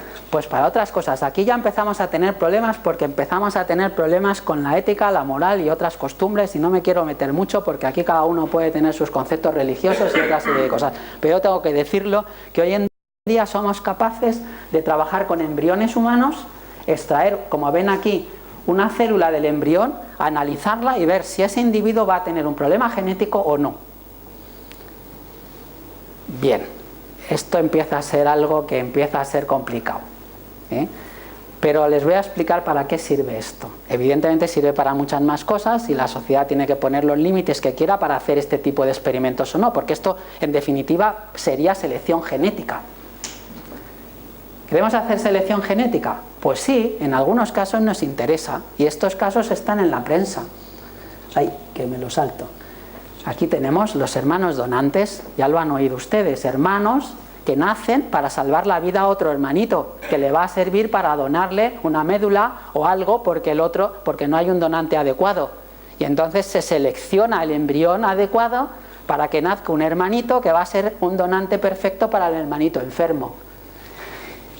Ya digo yo que aquí la moral, la ética, la religión de cada uno influye y evidentemente cada uno puede opinar y decir lo que cada uno piense, pero lo cierto es que esto tenemos un comité de ética nacional que decide cuándo estos experimentos se pueden hacer, se hacen con los dedos de una mano, pero hoy en día tenemos esa posibilidad, seleccionar el embrión carente de alguna mutación o portador de alguna mutación beneficiosa. Me quedo ahí. Bien, al final de todo esto tenemos un proceso, que no sé si se verán muy bien estas letras de aquí abajo, que es desde el genoma podemos controlar la salud. Pero bueno, para eso hace falta saber el genoma, tener personal cualificado, tener consentimiento informado. Nuestras leyes nos obligan a tener consentimiento informado previo para cualquier análisis genético. No nos pueden hacer cualquier análisis genético sin nuestro consentimiento, esto que lo sepan. Y al final hay que interpretar los resultados. Y eso cuesta tiempo, dinero, no es fácil, hay que saber. Ya estoy acabando, ya acabo. Así nos metemos en faena porque esto ya sí que es un poco duro. Algún día, no muy lejano, vamos a tener un carné como este que tenemos aquí, que será un documento de identidad genética. Igual que el carné de identidad que tiene un chip, pues tendrá un chip de DNA, y ahí irá nuestra secuencia genética.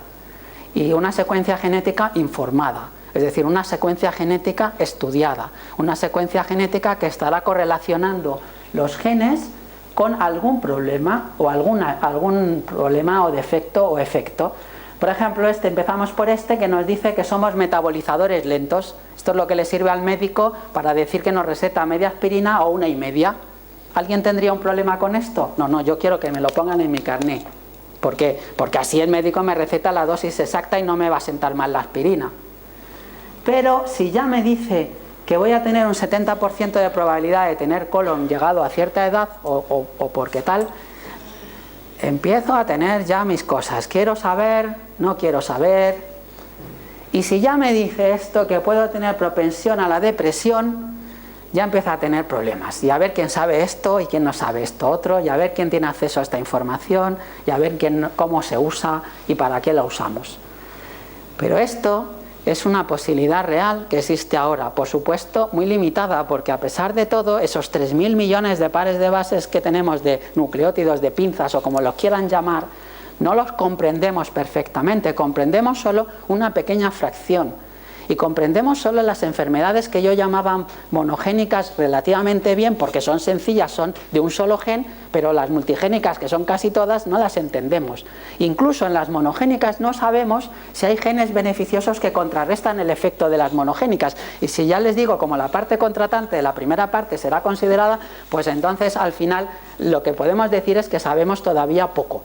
Pero sí sabemos y vamos a ir sabiendo. ¿Por qué? Porque tenemos las herramientas, tenemos el conocimiento, tenemos la tecnología y sabemos para qué lo queremos y para qué vamos a usarlo. En definitiva, y con esto ya acabo, antes nos miraban así cuando íbamos al hospital y ahora, pues digamos, el día de mañana nos van a analizar como un cromosoma y van a hacer una medicina personalizada, no basada en que se me ha roto el pie, sino que van a ver mis genes y van a trabajar con ellos para darme el medicamento adecuado, con la dosis justa y al paciente adecuado. Y nada más, muchas gracias por la atención.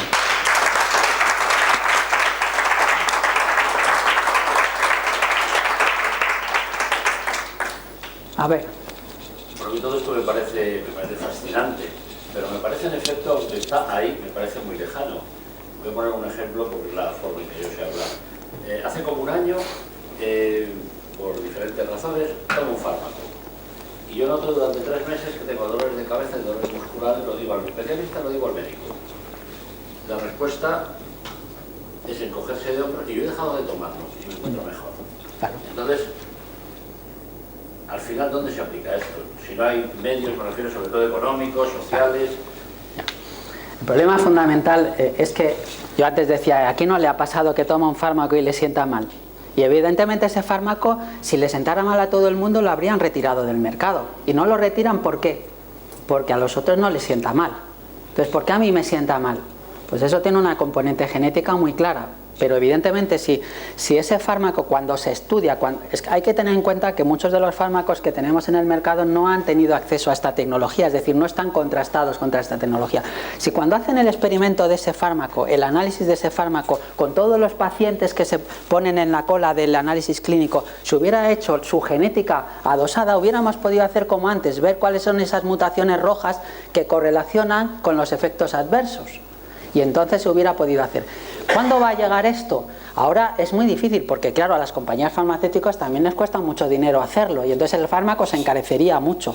Pero a medida que bajen los precios de esto que llamamos la secuenciación de los genomas, a medida que se invierta más, y aquí estoy poniéndome flores a los investigadores, si se invierta más en investigación, es cuando podremos dar respuesta a esto de una forma cómoda y barata. ¿Por qué? Porque el genoma ya lo tendrá el médico y entonces sí dirá, es verdad, perdona, pero es que este medicamento está contraindicado contigo, porque tú como tienes esta mutación no puedes tomar este medicamento porque te sienta mal. Probablemente ese medicamento te sienta mal por lo que he dicho yo de los citocromos del hígado, que no lo metabolizas bien, o puede que haya otras causas.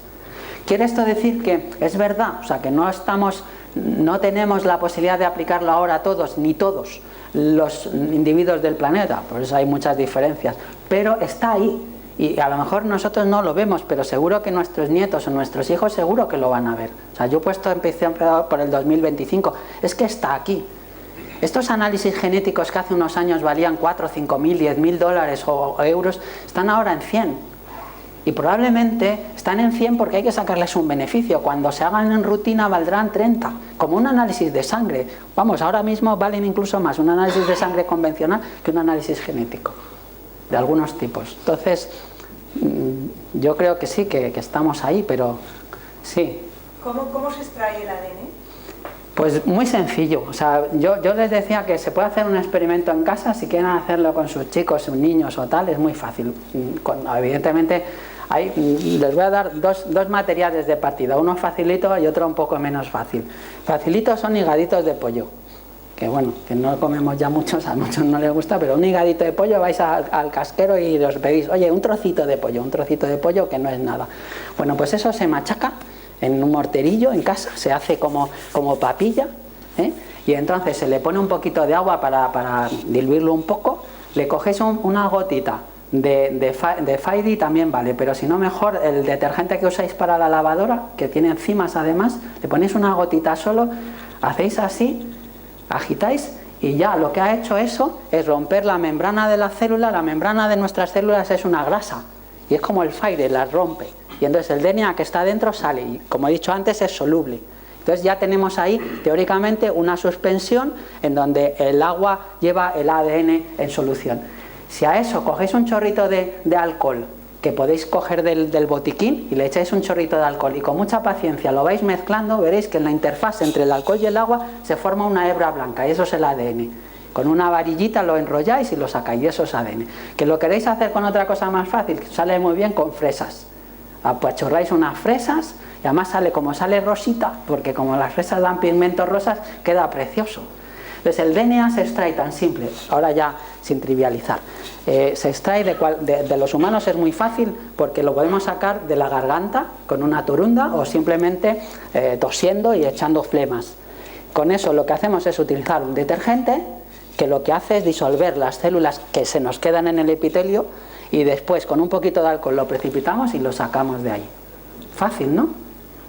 Pues lo hacéis en casa si podéis, con fresa, con higadito sale, cantidades enormes de ADN y lo podéis, y claro, y vosotros si lo queréis hacer, pues para entendernos, o con una torunda de algodón o escupiendo, con perdón, se puede hacer. Ahí como tenemos menos células, pues sale menos, hay que ser muy experto, pero de la fresa o tal. O sea, el ADN es todas nuestras, comemos ADN todos los días, que eso es otra cosa que nadie se cree.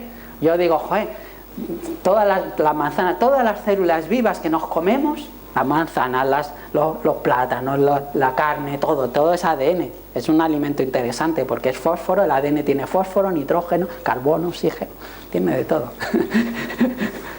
Y comemos ADN todos los días, en nuestro intestino pasa el ADN de todos los animales que comemos, etcétera. No se mezcla con nosotros, claro, si se mezclase, tendríamos un problema, No, pero comemos ADN todos los días.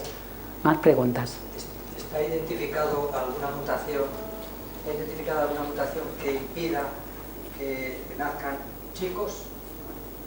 Que impidan que nazcan... En un cruce de chicos, de hombre y mujer, que nazcan chicos. Ahí me pillas, ¿eh? ¿Limitar el sexo a la hora del nacimiento? No, que yo entiendo que la pregunta es hombre, a ver, digamos que cuando se genera un embrión, tenemos un óvulo que lleva, digamos, el cromosoma X de la madre, ¿de acuerdo? O sea, hemos dicho que las madres tienen la diferencia entre hombre y varón está en el X y el Y, que son esos dos cromosomas que hemos hablado antes que tenemos de diferencia, ¿no? Las mujeres son XX y los hombres XY. Bien, el óvulo lleva el cromosoma X y los espermatozoides pueden llevar el X o el Y. Si el óvulo se fecunda con un espermatozoide que lleva el Y, nace un varón. Si se fecunda con un espermatozoide que lleva el X, nace una hembra. La pregunta sería, ¿podría ser que el hombre generase solo espermatozoides que llevaran Y? No, la pregunta es, ¿podría ser que si se fecunda un espermatozoide con el cromosoma Y fuera inviable? Sí, porque eso es que entraríamos en genética. Hay muchas posibilidades de tener mutaciones. De hecho, hay trisomías y hay otra serie de cosas. Es decir, que, digamos, ya entrando en detalles de genética, evidentemente no se garantiza nunca que una fecundación de un espermatozoide y un óvulo den origen a un embrión viable. Esto es una aventura, es la aventura de la vida en sí mismo. O sea, puede haber mutaciones que hagan inviable que ese embrión sea viable, para entenderlo así. O sea que en definitiva eso sí puede ocurrir, es decir, que la fecundación no sea posible porque esos espermatozoides o ese óvulo porten mutaciones que lo hagan inviable. A partir de ahí pueden suceder muchísimas cosas, es decir, la genética, como hemos dicho, se trata de la mezcla, hay trisomías, bueno, ya sabéis todas estas cosas y hay muchas posibles complicaciones. Yo creía que la pregunta era más sofisticada y no lo sé, que hubiera individuos que solo generasen espermatozoides con el cromosoma, que llevase el cromosoma Y. Puede ser, no lo tengo claro, o sea, pero podría suceder, de tal manera que todos los hijos fueran varones, o al revés, que fueran todo hembras.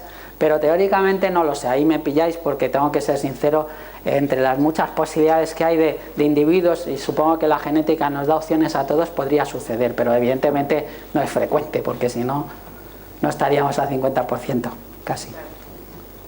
No sé si he entendido bien, pero me ha parecido que en un momento determinado estabas hablando de que hay ahora mismo disponibles determinados medicamentos para enfermedades muy características de determinados tipos de cáncer, etcétera, medicamentos que son todos, por lo visto, muy caros, y que responden a una deficiencia genética o a un tipo genético determinado. Que el diagnóstico sería muy barato, pero que el medicamento es muy caro.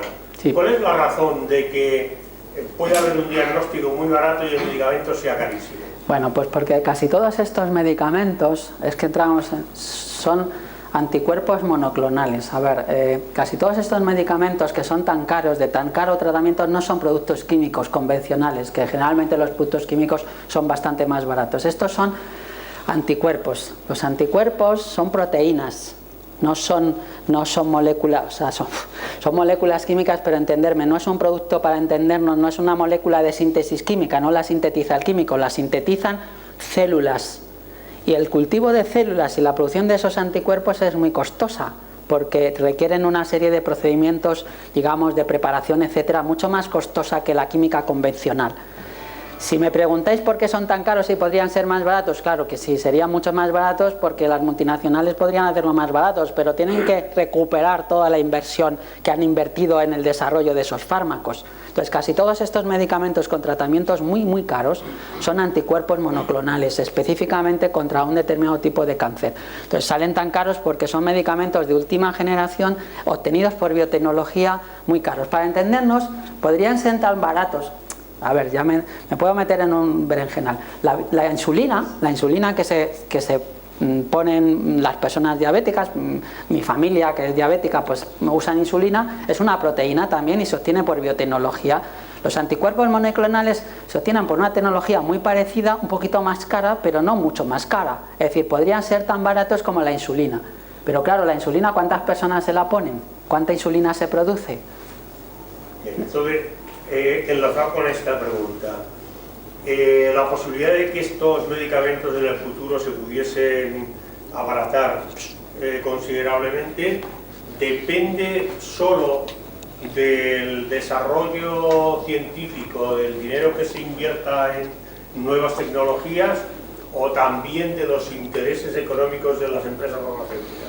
A ver, los anticuerpos concretos, estos que están ya en el mercado, ya se sabe cómo producirlos, y el hecho de que se abaraten o no, pues evidentemente hay unos costes mínimos de mano de obra, de producción, etcétera, se podrían abaratar enormemente. Depende también, pues lo que acabo de decir, es decir, si uno invierte millones y millones de dólares o de euros en desarrollar el medicamento, la empresa que quiere después recuperar el dinero, claro, porque entonces la manera que tiene una empresa farmacéutica de recuperar el dinero de su inversión es que el medicamento, si lo vende, le dé beneficios.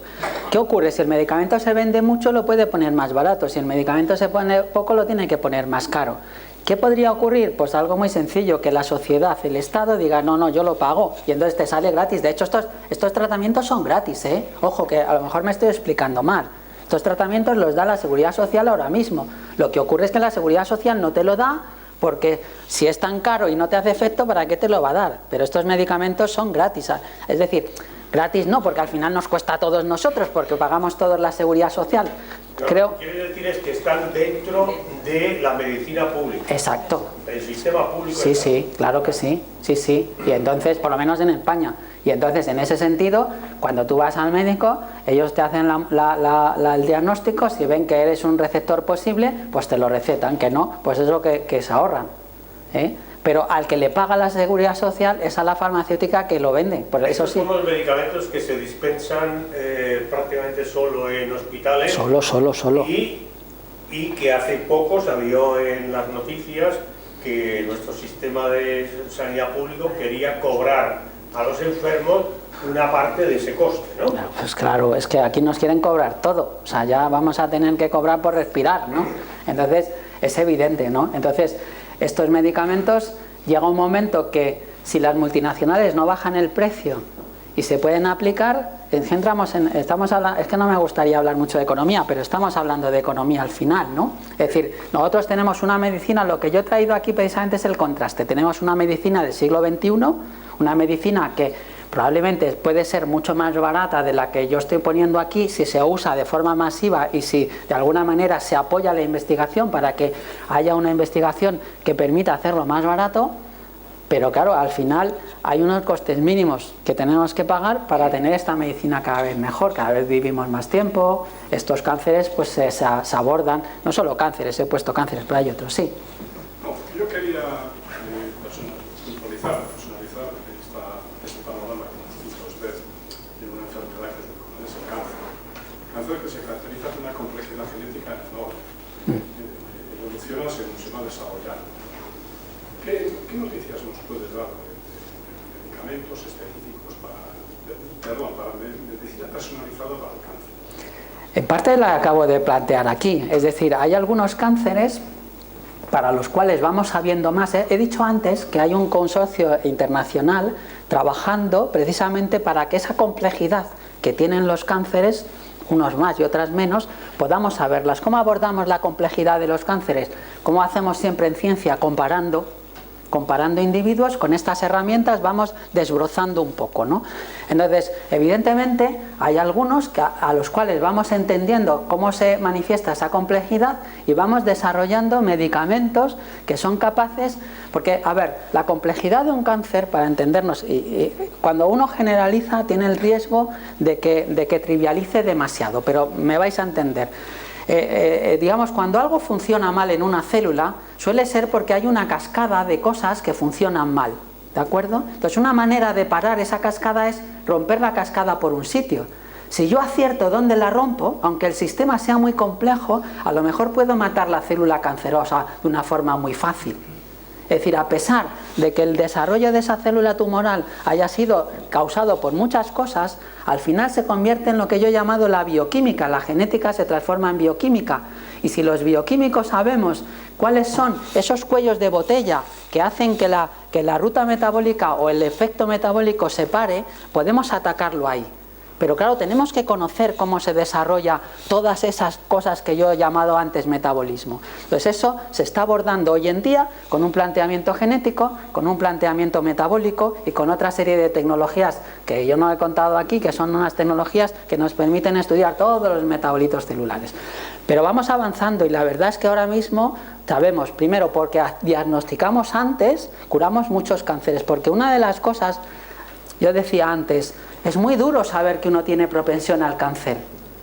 Es muy duro, es verdad que no lo sabemos de todo, pero claro, si uno sabe que es propenso al cáncer, puede tomar decisiones. A ver, ¿qué ha pasado con Angelina Jolie hace unos días? ¿Qué ha pasado con Angelina Jolie? ¿Qué ha hecho Angelina Jolie? ¿Por qué ha hecho eso Angelina Jolie? Porque ella sabe que tiene una propensión muy alta y sabe que la mejor forma de eliminarlo es quitarse las mamas. Y entonces, ¿por qué? Porque su familia tiene eso, porque hay una serie. ¿Eso podemos hacerlo con todos los cánceres? Ni hablar, de momento no sabemos, pero con algunos sí. Es decir, que vamos avanzando. Y los cánceres, pues claro, tienen todos complicaciones. Hay una cosa que yo no he comentado aquí, las células madre, que a lo mejor alguien ha oído hablar de las células madre y estas cosas, ¿no? Entonces, uno de los grandes problemas de los cánceres es que se producen metástasis. Si el cáncer estuviera localizadito en un sitio, bueno, ¿en qué sitios? Claro, me vais a decir, en el cerebro, no, pero vamos, en otros sitios, con rebañarlo, que es fácil, ¿no? Casi incluso sería una enfermedad benigna, como el que tiene un quiste. ¿Qué pasa? Que a veces no pasa eso, que se reproduce porque hay células madres sueltas por ahí que hacen que reproduzca otra vez. Y claro, no nos pueden ir rebañando todos los días, y además si esa célula madre acaba en otro sitio donde ya el quiste es malo, pero el cáncer en sí mismo no es nada malo. ¿Qué es el cáncer? Células que se reproducen de forma anormal. Pero la célula cancerosa no es una célula mala que produzca una toxina ni nada, sino que es invasora. Si yo la corto, no se hace invasora. Entonces no sé si estoy respondiendo a la pregunta, pero lo cierto es que cada día sabemos curar más cánceres, cada día sabemos abordar mejor, se están haciendo montones de trabajos para buscar drogas a la carta. Otra de las cosas para que sirve el genoma es que podemos diseñar la medicina un poco pensando en lo que llamamos la diana terapéutica. Muchas veces se hacía una cosa que era buscar y buscar, pero a ciegas. Si yo tengo claro cuál es la diana terapéutica, eso que he llamado yo el cuello de botella de la célula cancerosa, si la conozco, con todas estas tecnologías yo la puedo sintetizar. Puedo generar, por decirlo así, una célula tumoral in vitro y ensayarla con diferentes cosas, a ver cuál la mata. Antes disparábamos tiros por aquí y por allá. Ahora podemos ir concentrando los tiros. Y esto es la ventaja del genoma. ¿Que eso tardará? Pues sí, tardará, pero... Sí. Una pregunta. Sabemos que es carísimo toda esta línea de investigación en nueva medicina, en medicamentos, y de hecho lo público, las universidades, instituciones que se dedican a la investigación aportan mucho al respecto. Es decir, son cadenas de investigación.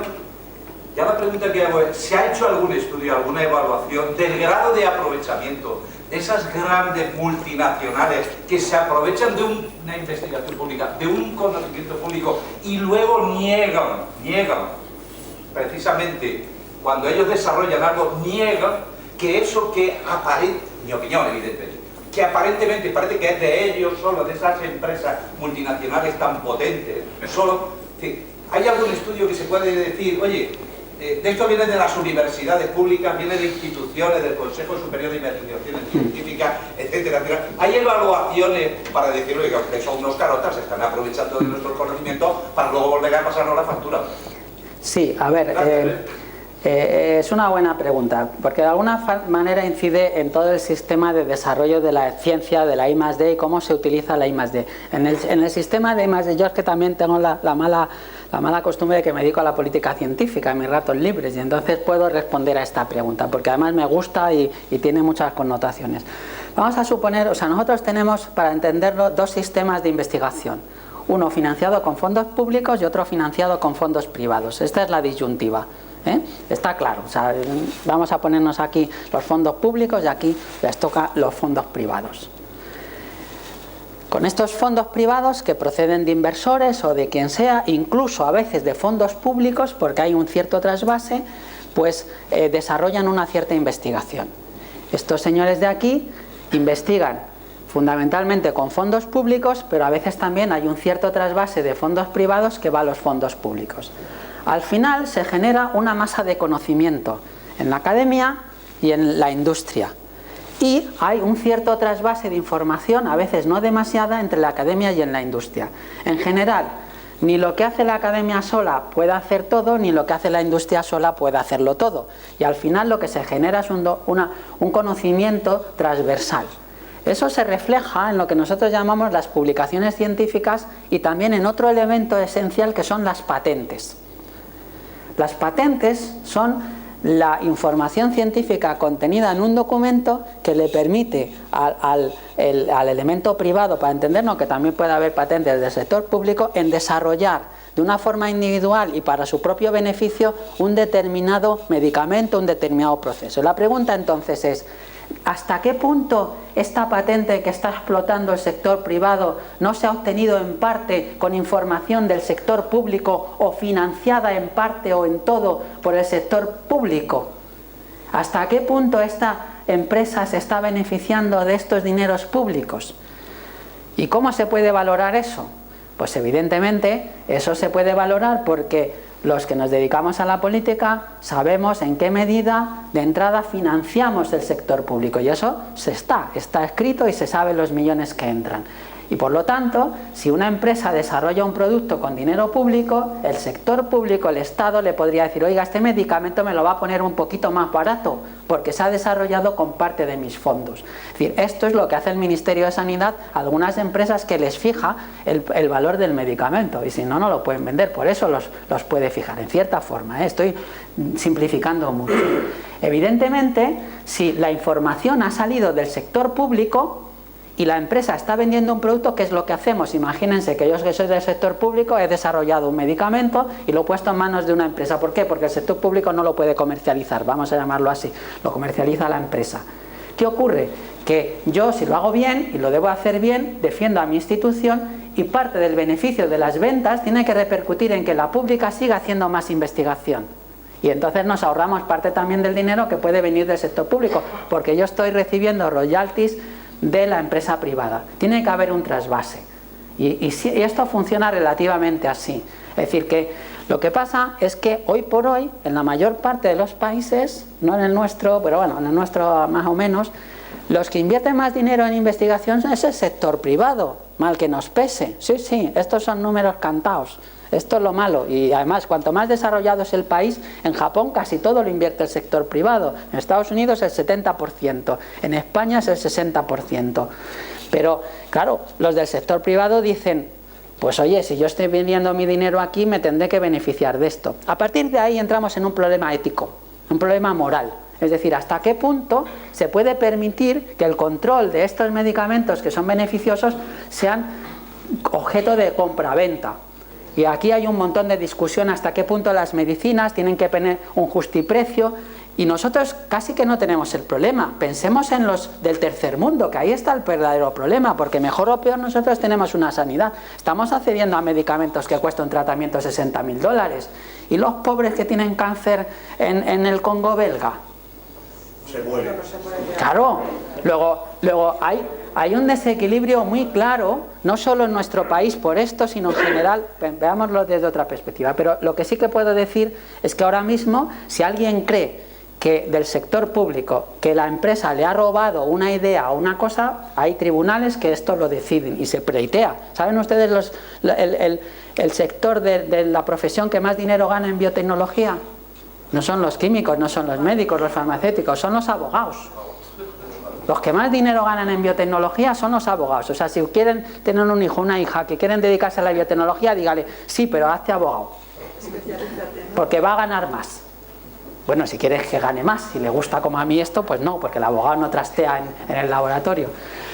Entonces, estoy en parte de acuerdo, creo que tenemos mecanismos adecuados para eso, pero se tiene que tratar de algo que esté balanceado, es decir, porque si unos se aprovecharan de lo otro, pues claro, evidentemente no somos tontos, porque eso pagamos los impuestos, pero es necesario que exista el sistema, porque si no, no se progresa. Un Estado en el que toda la investigación se haga a partir del Estado y no haya empresas, no evoluciona. A pesar de que puedan tener cierto grado de investigación. Necesitamos el sector privado, y eso que yo trabajo en el público, y me considero una persona más del público, si quieren, más de izquierda que de derecha, pero en ese sentido considero que en la investigación los dos sectores tienen que funcionar. Sí. En línea con lo anterior, es decir, la naturaleza ofrece un despliegue inmenso de la propia naturaleza. Sí. Hay muchas medicinas sí. que forman parte esencial de muchos componentes que la misma naturaleza los da. Bueno. Y sin embargo cogen, las patentan y dicen, esto es mío. Es decir, a mí me pueden coger mi ADN con mis características particulares y decir, que esto es mío. Tus hijos ya no son tuyos. Bueno. La herencia que tú puedas tener, lo que tú puedas hacer, no es tuyo. Esto está patentado. Se patentan animales, se patentan plantas y llegaríamos ya al absurdo de que se pueden patentar personas. Bien, sí, de acuerdo, y además es que, bueno, si me pinchan en el tema de las patentes y hablamos de ética y de estas cosas, ya no salimos de aquí. No, a ver, hay una cosa muy clara, y esto sí que es interesante, hay un montón, yo que soy farmacéutico, lo primero que me enseñaron es que los medicamentos, o la mayoría de ellos, salen de los productos naturales, y lo que hemos ido haciendo siempre es buscarlos y extraerlos, y los químicos los sintetizamos. La medicina natural está desde los homeópatas están ahí, y yo siempre digo que están bien, siempre que se haga bien, y porque las medicinas están ahí. Entonces hay muchos posibles medicamentos, y hoy en día, voy a contarles una historia. Estuve en Mozambique hace tiempo y se sabe que hay medicamentos y plantas en África que las usan los chamanes y estas cosas que tienen propiedades curativas, que nadie ha accedido a ellos todavía, pues porque no han accedido. Y hay gente que se está preparando para acceder a ellos. ¿De quién son los medicamentos cuando se descubran? Pues serán de los chamanes. Y habrá que pagarle a los chamanes. Si se los roban, eso se llama en patentes biopiratería. Tiene un nombre. Ahora mismo, si yo quiero hacer una patente de un producto obtenido de un sistema natural, de una planta, de una bacteria, tal, tengo que decir de dónde la he sacado. Y si no, no me la dejan patentar. Porque... Señor, es que todo el tiempo... Bueno, no se preocupen.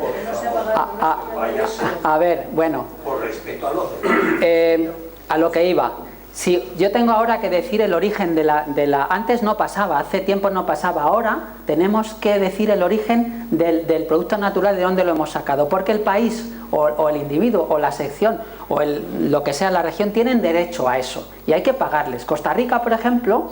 Antes era Costa Rica es precioso, tiene una diversidad genética y de todo, fantástica, y entonces ellos dejan que entren las multinacionales allí, pero no les dejan sacar nada, cotizan. Bueno, pues hombres, vale, porque si no a mí tampoco me sirve tener la diversidad, si yo no la puedo extraer. O sea que eso está también regulado cada vez más. O sea que tratamos de impedir que haya esa biopiratería. Que lo hagan otros, bueno, pues ya lo sé. O sea, yo siempre cuento una anécdota, no les he contado nada. Hay una tecnología que se llama PCR, la reacción de la polimerasa en cadena, que es como una multiplicadora de ADN. Es lo que usan en las películas del CSI, esto para cuando va el pelo y se le cae, para ver si el asesino es fulanito o tal. Lo meten en una máquina, lo multiplican y lo analizan. Bueno, pues esta fotocopiadora de genes está basada en el uso de una proteína. Una proteína que es una proteína especial, porque es una proteína que aguanta el calor. Habitualmente cuando yo me pongo en agua hirviendo, ¿qué me pasa? Que meto la mano y se me hace un rebuño. Bueno, pues esta proteína cuando la meten en agua hirviendo no le pasa nada, que ya es raro. Se llaman proteínas, digamos, termoestables. Bueno, pues esta proteína la sacaron de una bacteria que el individuo la sacó del parque de Yellowstone. No sé si han estado en parque de Yellowstone, pero es lo que nos contaban el oso yogi. Todos somos del oso yogi, ¿no? Que los géiseres. Y entonces, cuando la comercializó, se hizo multimillonario. Multimillonario. Y además le dieron el premio Nobel, cosa que es a veces difícil. Y entonces los del parque de Yellowstone le reclamaron. Dijeron, oiga, que la bacteria es de mi parque, que la ha quitado usted del geyser de allí al lado. Que sí, que está. Dijo, claro que sí. Pero como no había leyes, el juez dictaminó que entonces era suya, porque no había leyes contra la biopiratería. Desde entonces ya hay leyes contra la biopiratería. O sea que... Más. Sí. El metabolismo lento de fármacos actúa hacia todos los fármacos o de forma específica en algunos. No, de forma específica. Nosotros tenemos un conjunto de proteínas que he llamado citocromos. Es que me cuesta mucho entrar en mucho detalle, pero imagínense como si dijéramos una factoría de enzimas metabolizadoras. Los citocromos son unas enzimas muy especiales que tienen cierta capacidad para adaptarse a distintos fármacos, pero aún así tenemos como una gran batería. Cuando llega un fármaco, nuestro organismo elige este citocromo, este para modificarlos y eliminarlos por la orina o por donde sea, destruirlos en definitiva, porque son elementos extraños. Todos los fármacos son nocivos, yo diría que hasta el agua es mala, o sea, según se tome.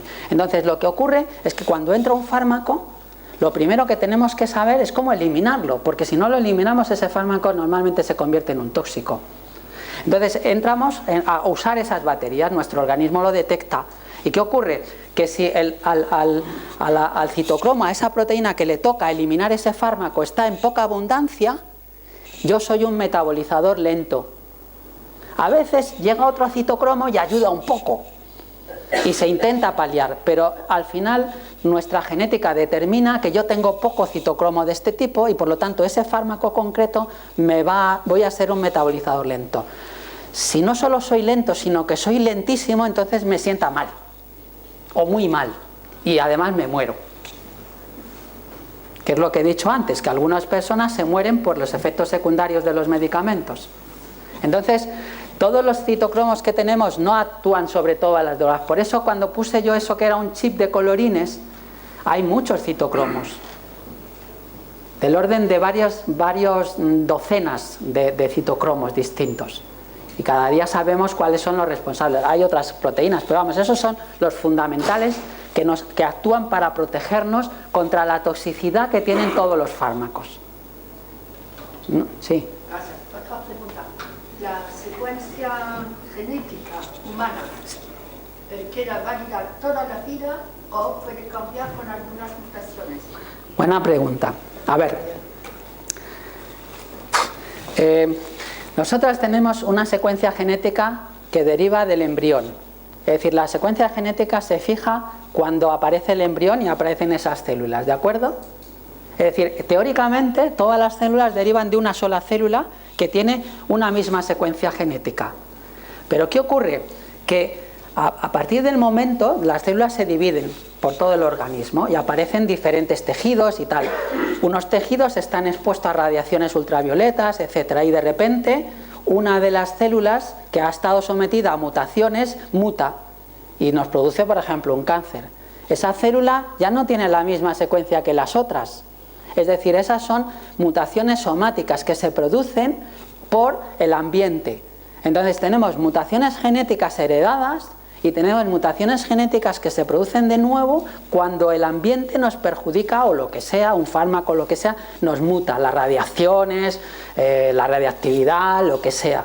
Entonces, por decirlo de alguna forma, sí que tenemos una herencia genética predeterminada, pero en algún momento de nuestra vida, no todas las células, sino algunas células pueden modificar el genoma, no mucho, claro, porque evidentemente son cosas puntuales, pero efectivamente tan dramáticas que esa mutación puntual puede desembocar en algo tan malo como un cáncer. Pero, por decirlo de alguna forma, la predisposición genética está en la primera célula, que es el embrión. ¿Y los cambios epigenéticos pueden afectar? Ay, es que yo no he hablado de epigenética, porque si empezamos a hablar, he hablado de genética, pero no de epigenética. A ver, para entendernos un poquito, y muy fácil, ¿qué es la epigenética? Yo les he contado antes que teníamos un genoma formado de pinzas de 4 colores. Pero en realidad no tenemos pinzas de 4 colores, son un poquito más. A veces las pinzas las decoramos y les pintamos una florecita a la pinza. Eso es la epigenética. Entonces, cuando heredamos, pinzas con florecitas o sin florecitas no hacen lo mismo. El genoma no es igual con florecitas que sin florecitas. Hay un genoma base y luego genoma con florecitas o no florecitas. Y entonces eso se hereda también. Y por lo tanto, esa herencia, que es la ligada al epigenoma, es decir, al floreado de nuestro genoma, pues todavía, si sabemos menos del otro, de este todavía menos todavía. Pero es verdad que hay una herencia genética ligada a lo que llamamos las florecitas. A mí me van a matar algunos colegas cuando salga aquí porque van a pensar que estoy trivializando, pero creo que lo entienden relativamente bien lo que significa esto. Entonces, el epigenoma, por supuesto, tiene mucha influencia para, digamos, el desarrollo futuro, sobre todo en los primeros momentos en el que se desarrolla el embrión, que es cuando se diferencian nuestras células. Ahí se empiezan a producir muchas cosas que todavía no sabemos muy bien, no sabemos cómo se diferencian las células de una forma precisa y por lo tanto sabemos muy poco. Ahora hay mucha gente ya trabajando porque también tenemos instrumentos para estudiar el epigenoma, es decir, las modificaciones, y cuando tengamos suficiente información haremos como siempre, comparamos y vemos cuando el epigenoma es esto, qué consecuencias tiene, porque es lo que sabemos hacer los científicos, comparar. Nos pasamos la vida analizando y comparando. Pero sí, yo no he metido el epigenoma aquí, que ya... Bueno. No, pero mira, la pregunta era porque estaba yo pensando si podría ser, o sea, los cambios epigenéticos pueden ser heredados, pero también adquiridos. Ah, claro, claro. Claro, entonces, con los adquiridos podría ocurrir que tú tengas, tú te haces, por ejemplo, un análisis genético y puedes detectar que tienes un marcador ahí que te da predisposición para una enfermedad. Y podría ser que a lo largo de tu vida eso cambiara. Claro, claro. Y entonces no valiera este diagnóstico. Claro, por eso digo que sabemos poco, porque de alguna manera a veces un gen predispone en unas condiciones, pero en otras condiciones, a ver, en el genoma, voy a decirles otra cosa, ya les voy a liar del todo, porque ya les voy a liar. Hemos hablado de que el genoma tiene 3.000 millones de letras o de pinzas, ¿eh? Se nos va a ir la pinza, pues la pinza. Genoma, 3.000 millones de letras. Pues bien, de todas esas 3.000 millones de letras, para que se hagan una idea, en proteínas, para lo que es la traducción a proteínas, aproximadamente necesitamos unos 50 millones de letras. O sea, ¿qué ocurre con los otros miles de millones de letras? ¿Para qué sirven? Es como la materia oscura del universo, ¿eh? Pero sirven. Y de hecho ha habido hace poco una gran revolución científica donde se ha estudiado un poco esto que llamamos la materia oscura o el DNA basura, que llamamos el DNA basura. Y ahí pues la epigenética y otras muchas cosas influyen porque se sabe que hay bastantes variaciones en el DNA. El DNA basura es, para entendernos, pequeños motores que hacen que se expresen más o menos las proteínas, que abunden más o menos. Por lo tanto, si esas variaciones se producen en un momento dado, puede que algo que se estaba expresando y era malo deje de expresarse y se haga inexistente, con lo cual las variaciones epigenéticas o los cambios en la expresión de los genes hace, que es lo que yo decía antes, es decir, el que uno tenga la mutación no necesariamente implica que vaya a tener la enfermedad, porque hace falta otros factores, y entre otros son las modificaciones epigenéticas. Por lo tanto, hay que tener fe en el sentido de que aunque a uno le detecten algo, pues tiene que decidir. Decía yo antes, Angelina Jolie no tenía cáncer, pero decidió, porque prefirió curarse, prefirió que las florecitas no apareciesen. Sí. Siendo todos tan tremendamente distintos y cada uno de nosotros único, teóricamente necesitaríamos un medicamento único para cada uno de nuestros problemas. Entonces, ¿cómo se logran hacer un conjunto de bases para poder crear un medicamento para muchos? Claro, porque lo que tratamos de hacer en medicina, bueno, evidentemente, aunque somos diferentes, digamos, la enfermedad la tratamos se genera por una serie de causas que también he dicho antes que podría haber varios tipos. Entonces nosotros lo que hacemos es buscar cómo atajar esa enfermedad con un medicamento. Y entonces, ¿qué hacemos? Pues vamos a atajar esa enfermedad en un conjunto de individuos, que es nuestra base de trabajo, que es el ensayo clínico. ¿Qué hacemos? Probamos. Entonces, si ese medicamento, es que no tenemos mucho más, probamos. Entonces probamos, y entonces si a ese individuo le sienta bien, fenómeno, ya tengo uno. Al segundo, 2, le sienta bien, tercero, 4, y al quinto. Entonces vamos intentando correlacionar, como decía antes, a los que le sienta bien y a los que le sienta mal. Es una media, es decir, nuestros organismos responden como especies. Es decir, yo he dicho antes, hay especies, es decir, somos ciertamente, a ver, cuando he dicho todos somos diferentes, pero eso es una forma de hablar genéticamente, pero tenemos muchas, no somos como los orangutanes o como los perros, es decir, el tratamiento que le hacemos, esto es otra cosa seria, a veces tratamos con los ratones un medicamento que al ratón le va muy bien, al humano le va fatal y no vale después en clínica. Entonces hay ciertas diferencias. Prueba y error en la mayor parte de los casos, por no decir todos. Perdón, otra última pregunta. Nada. Hemos hablado antes de células madre, sí, pero evidentemente todas las células básicamente son las mismas, cada una de ellas, pero reciben órdenes para crear un elemento u otro. Esas órdenes son dadas por quién, y no podríamos nosotros de alguna forma ordenar a las células madres para que en un caso hagan esto y en otra otro. A ver, les voy a contar.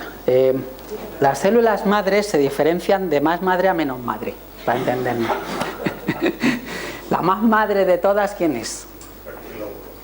Bueno, el óvulo es una es el embrión.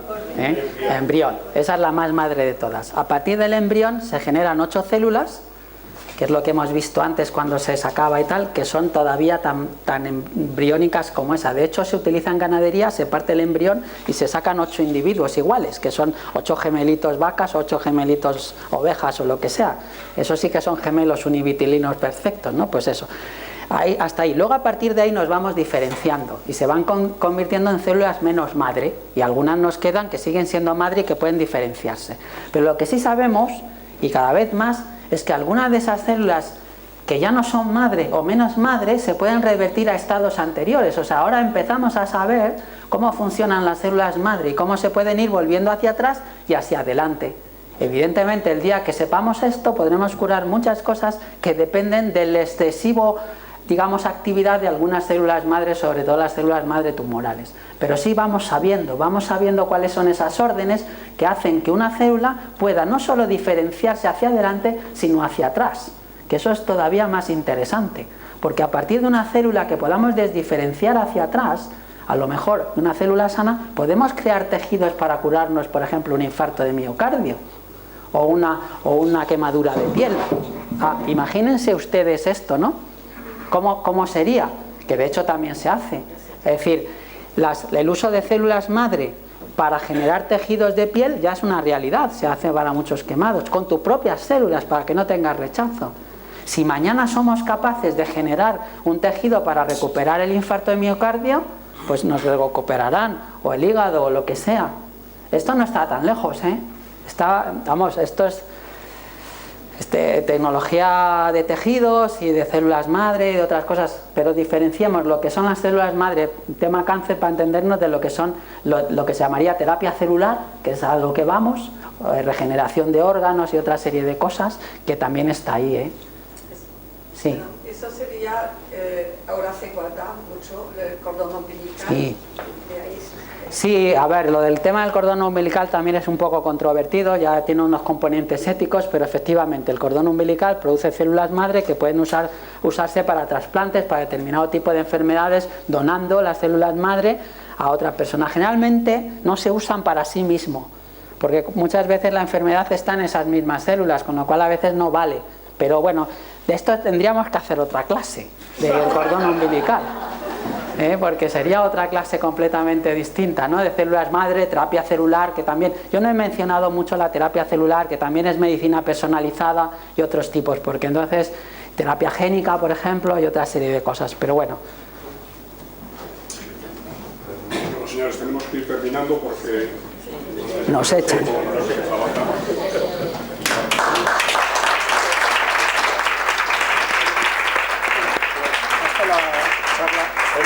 Nosotros le entregamos este humilde y sencillo diploma como un recuerdo. Hombre, por supuesto, encantado. Muchísimas gracias. Gracias a vosotros.